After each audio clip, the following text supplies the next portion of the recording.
মাছ ভাত আওয়ামী লীগ নিশ্চিত করেছে, খালেদা জিয়া মানুষকে ডাল ভাতও খাওয়াতে পারেনি বলেছেন প্রধানমন্ত্রী। প্রাতিষ্ঠানিকতায় অবনতি, জেঁকে বসেছে কর্তৃত্ববাদ, ভবিষ্যতে ব্যবসায়ীরাই হবেন রাজনীতির নিয়ন্ত্রক, সিপিডির অনুষ্ঠানে অভিমত। দেখছিলেন বিআরবি কেবল সংবাদ শিরোনাম, এবারে বিস্তারিত। বোতলজাত সয়াবিন তেল প্রতি লিটারে 4 টাকা বাড়িয়ে 167 টাকা নির্ধারণ করেছে সরকার। 5 লিটার সয়াবিন তেলের দাম 18 টাকা বাড়িয়ে করা হয়েছে 818 টাকা। আর লিটার প্রতি খোলা সয়াবিন তেলের দাম 2 টাকা কমিয়ে করা হলো 147 টাকা। সচিবালয়ে আনুষ্ঠানিকভাবে নতুন এই দাম ঘোষণা দিয়ে বাণিজ্য প্রতিমন্ত্রী আহসানুল ইসলাম টিটু। বৃহস্পতিবার থেকেই নতুন দাম কার্যকর হয়েছে। রিপোর্ট সৈয়দ আব্দুল মুহিতের। দুদিন থেকে ভোজ্য তেলের দাম নিয়ে আলোচনা সমালোচনার মধ্যেই বৃহস্পতিবার বাণিজ্য মন্ত্রণালয়, Bangladesh vegetable oil refiners and Vanaspati manufacturers association ও ট্যারিফ কমিশনের উপস্থিতিতে নতুন দর নির্ধারণ করে দিল সরকার। বাণিজ্য প্রতিমন্ত্রী আহসানুল ইসলাম টিটু জানান, বোতলজাত সয়াবিন তেল প্রতি লিটারে 4 টাকা বাড়িয়ে 167 টাকা, 5 লিটার সয়াবিন তেলের দাম 18 টাকা বাড়িয়ে 818 টাকা, খোলা সয়াবিন তেল লিটার প্রতি 2 টাকা কমিয়ে 147 টাকা এবং নতুন করে বোতলজাত পাম অয়েলের দাম লিটার প্রতি 135 টাকা নির্ধারণ করা হয়েছে। সাপ্লাই চেনটা আনইন্টারাপ্টেড থাকে, তার জন্যই আমার কিছুটা হলেও অ্যাডজাস্টমেন্ট করতে হয়েছে। বোতলে আমাকে লেভেল করা থাকে এবং সিল করা থাকে, ওইখানে খুচরা পর্যায়ের ভ্যাটটা আদায় ফ্যাক্টরি পর্যায়ে করা হয়। সো যার ফলে ওই ফ্লেক্সিবিলিটিটা খোলা তেলের বাজারে যেমন আছে এখানে নাই। প্রতিমন্ত্রী জানান, এনবিআর সাথে সমন্বয়ের অভাবে গত দুদিন তেলের দাম নিয়ে ভুল বোঝাবুঝি হয়েছে। মিল ওনার অ্যাসোসিয়েশনের মতো আমাদেরও প্রত্যাশা ছিল যে আমরা হয়তো এইটা মানে বহাল রাখতে পারবো, কিন্তু যে কোনো কারণেই হোক, আপনারা জানেন যে ট্যাক্স জিডিপি রেশিও আমাদের কম, আমাদের ডেভেলপমেন্ট বাজেট, আমাদের ট্যাক্স বাড়াতে হবে, বিভিন্ন কারণে আমরা এটা আসলে কম রাখতে পারি নাই। সো যার জন্য আমরা এই লাস্ট মুহূর্তে আমাদেরকে সিদ্ধান্তটা দিতে হয়েছে। গত 7 ফেব্রুয়ারি ভোজ্য তেল আমদানির উপর 5% এবং ভোক্তা পর্যায়ে 15% ভ্যাট অব্যাহতির পর প্রতি লিটার বোতলজাত সয়াবিন তেলের দাম 10 টাকা কমিয়ে 163 টাকা নির্ধারণ করে বাণিজ্য মন্ত্রণালয়। ভ্যাট অব্যাহতির মেয়াদ শেষে আগে 10 টাকা বাড়িয়ে বিক্রির উদ্যোগ নেয় মালিকরা। সৈয়দ আব্দুল মুহিত, বাংলাভিশন, ঢাকা। প্রধানমন্ত্রী শেখ হাসিনা বলেছেন, আওয়ামী লীগ শুধু মানুষের খাদ্য নিরাপত্তাই নয়, পুষ্টির নিরাপত্তাও নিশ্চিত করেছে। দেশ খাদ্যে স্বয়ংসম্পূর্ণ হোক, বিএনপি তা কখনোই চায়নি। খালেদা জিয়া ঘোষণা দিয়েও দেশের মানুষকে ডাল ভাত খাওয়াতে ব্যর্থ হয়েছে। আওয়ামী লীগ মাছ ভাত নিশ্চিত করেছে। মানুষের যেন স্বাস্থ্যগত ক্ষতি না হয় এবং বিদেশে মাংস রপ্তানি করা যায়, সেভাবেই স্বাস্থ্যসম্মত উপায়ে গবাদি পশু পালনের পরামর্শ দেন প্রধানমন্ত্রী। রকুনুজ্জামানের প্রতিবেদন। প্রাণী সম্পদের উৎপাদন বৃদ্ধি, দুগ্ধজাত পণ্যের বাজার সৃষ্টি, ক্ষুদ্র খামারি ও উদ্যোক্তাদের গবাদি পশু উৎপাদনে উদ্বুদ্ধ করা সহ গবাদি পশু পালনের আধুনিক ব্যবস্থাপনার দিক তুলে ধরতে রাজধানীর আগারগাঁয়ে পুরাতন বাণিজ্য মেলার মাঠে শুরু হয়েছে প্রাণী সম্পদ সেবা সপ্তাহ ও প্রদর্শনী। প্রদর্শনীতে প্রায় 400 স্টল স্থাপন করা হয়েছে। সকালে মৎস্য ও প্রাণী সম্পদ মন্ত্রণালয়ের আয়োজনে প্রাণী সম্পদ সেবা সপ্তাহ ও প্রদর্শনী উদ্বোধন করেন প্রধানমন্ত্রী শেখ হাসিনা। জাতীয় প্রাণী সম্পদ সেবা সপ্তাহ প্রদর্শনী 2024-এর শুভ উদ্বোধন ঘোষণা করছি। প্রধানমন্ত্রী বলেন, আওয়ামী লীগ সরকার বরাবরই গবেষণার উপর গুরুত্ব দিয়ে আসছে, ফলে মৎস্য ও কৃষি খাতে ব্যাপক অগ্রগতি হয়েছে, যা খাদ্য নিরাপত্তার পাশাপাশি পুষ্টি নিরাপত্তাও নিশ্চিত করছে।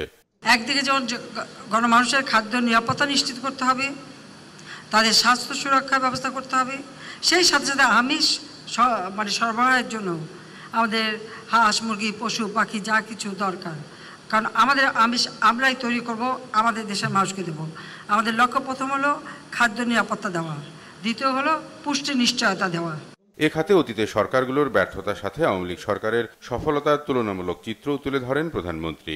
আমাদের আগে যারা ক্ষমতায় ছিলেন, যেমন খালেদা জিয়া ঘোষণা দিল যে দেশের মানুষকে ডাল ভাত খাওয়াবে, সে ডাল ভাত খাওয়াতেও কিন্তু ব্যর্থ হয়েছিল।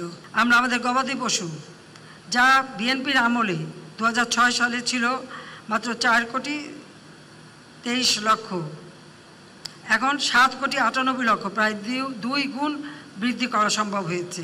পোলট্রি 4 গুণ আমরা বৃদ্ধি করেছি। দুধ উৎপাদনে 7 গুণ বৃদ্ধি করা হয়েছে।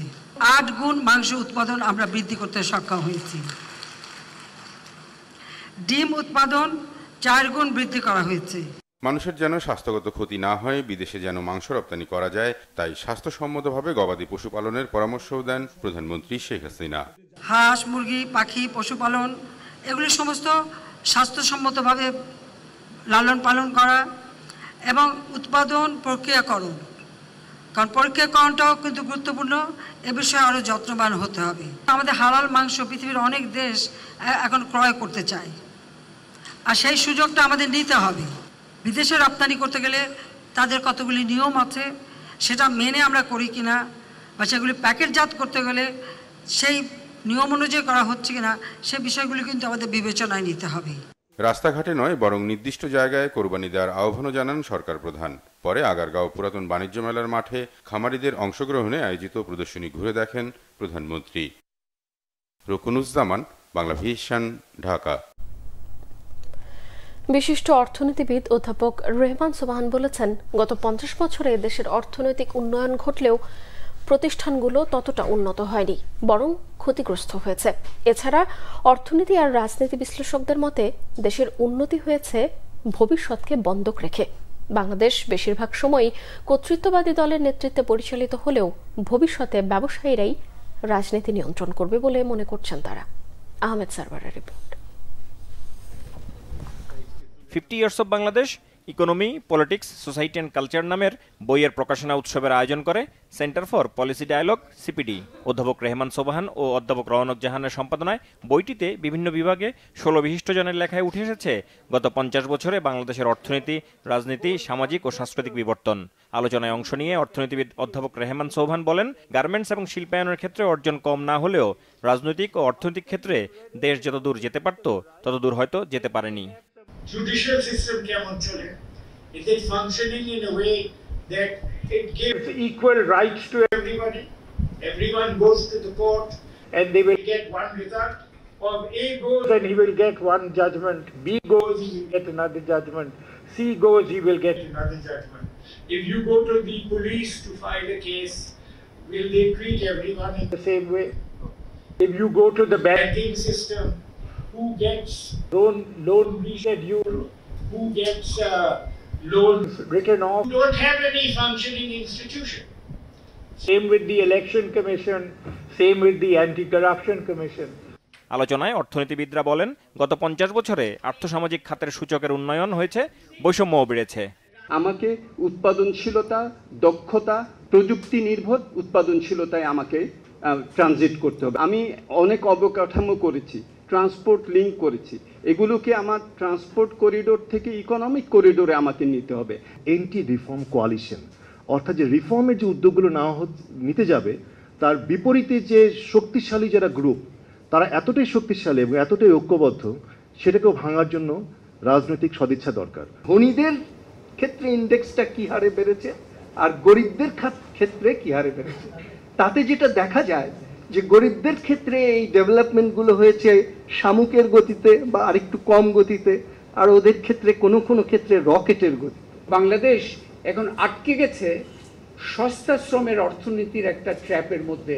ফিলিপিনের উদাহরণ দেওয়া হলো, ব্রাজিলের উদাহরণ দেওয়া হলো, আমরাও কিন্তু সেই ধরনের সস্তা শ্রমের অর্থনীতির ট্র্যাপের মধ্যে আটকে গেছি। আমরাও পারি, কি পারি? আমরা যেমন উঠতে পারি তেমন পিছলাতেও পারি। মাথাপিছু আয় বেড়েছে, পভার্টি ইনসিডেন্স কমেছে, মানব উন্নয়ন ছড়িয়েছে, বাণিজ্য এবং উৎপাদনের কাঠামো বদলেছে। উন্নয়ন হয়েছে ভবিষ্যৎকে বন্ধক রেখে, ফিউচারটাকে মর্টগেজ করা হয়েছে। রাজনীতি বিশ্লেষকদের মতে বাংলাদেশের প্রতিযোগিতামূলক রাজনৈতিক দল ব্যবস্থা থাকলেও কর্তৃত্ববাদী অবস্থা জেঁকে বসেছে। আমাদের পলিটিক্যাল এলিট সব তাদের কমফোর্ট জোন হচ্ছে এই ডমিনেন্ট পার্টি স্টেট। এখানে থাকতে তারা ভালোবাসেন, এবং যখন তারা এখানে থাকেন না, অপোজিশনে থাকেন, তখন তারা আবার গণতন্ত্রের কথা বলেন, কেয়ারটেকার গভর্নমেন্ট চান, আবার ফিরে গিয়েই ডমিনেন্ট পার্টি স্টেটে চলে যান। সম্ভবত লিবারেল ক্যাপিটালিজম দিকে চলে যাব, যেখানে ব্যবসায়ীরা তারাই হবে বড় মাতব্বর, রাষ্ট্র তাদের কথা চলবে। পাকিস্তানের সামরিক শাসনের শাসক গোষ্ঠীর বিরুদ্ধে প্রথম প্রকাশ্য প্রতিবাদ, প্রথম ছাত্র ধর্মঘট, স্লোগান দিয়েছে সামরিক শাসন চাই না, নির্বাচন চাই, গণতন্ত্র চাই, ভোটের অধিকার চাই, বাক স্বাধীনতা চাই, সংবাদপত্রের স্বাধীনতা চাই। আমরা সে দাবির কথা এখনো বলি, এখনো লিখি, নির্বাচন চাই, গণতন্ত্র চাই, ভোটের অধিকার চাই, কথা বলার অধিকার চাই, সংবাদপত্রের স্বাধীনতা চাই। আলোচকরা বলেন, মানব সম্পদ ও সামাজিক উন্নয়নের ক্ষেত্রে পার্শ্ববর্তী দেশগুলোর চেয়ে বাংলাদেশ অনেক এগিয়ে থাকলেও সব ক্ষেত্রে সুষম উন্নয়ন ঘটেনি। যেটা আমরা করতে পারিনি সেটাও যাতে আইডেন্টিফাইড হয়। আহমেদ সরওয়ার, বাংলা ভিশন, ঢাকা। বিএনপির স্থায়ী কমিটির সদস্য ডক্টর আব্দুল মঈন খান জানিয়েছেন, উপজেলা নির্বাচন দলীয়ভাবে হচ্ছে না, তাই এই নির্বাচনে কে অংশ নেবে কি নেবে না তা নিয়ে ভাবছে না বিএনপি। তবে দল হিসেবে জাতীয় সংসদ নির্বাচনের মতো উপজেলা নির্বাচনেও বিএনপি অংশ নেবে না।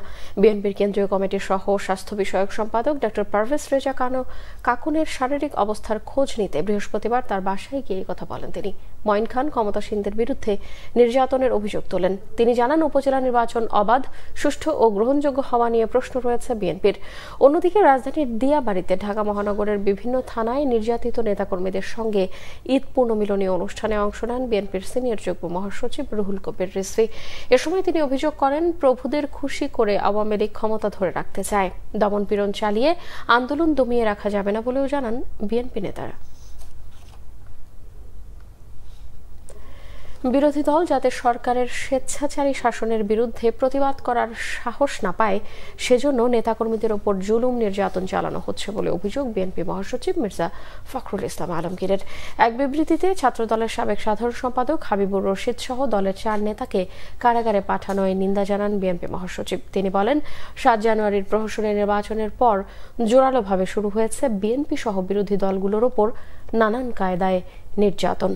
বিরোধী দল ও মতের মানুষকে ঘায়েল করে লাগামহীন গতিতে মিথ্যা মামলায় সাজা দেয়া হচ্ছে আদালতকে দিয়ে।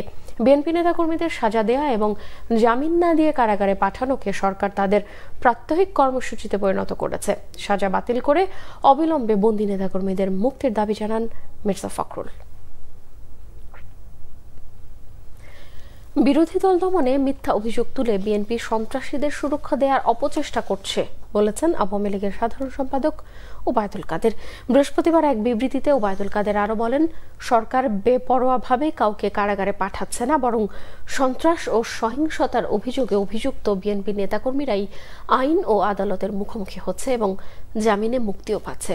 আওয়ামী লীগ বিরোধী দল দমনে বিশ্বাস করে না, সন্ত্রাসীদের কোনো ছাড় নেই হুঁশিয়ারি দিয়ে তিনি বলেন, সন্ত্রাসী যে দলেরই হোক বিচারের মুখোমুখি হতে হবে। আওয়ামী লীগের সাধারণ সম্পাদক বলেন, বিএনপি নেতারা উপজেলা নির্বাচন নিয়ে বিভ্রান্তিকর ও রাজনৈতিক শিষ্টাচার বহির্ভূত বক্তব্য দিচ্ছেন।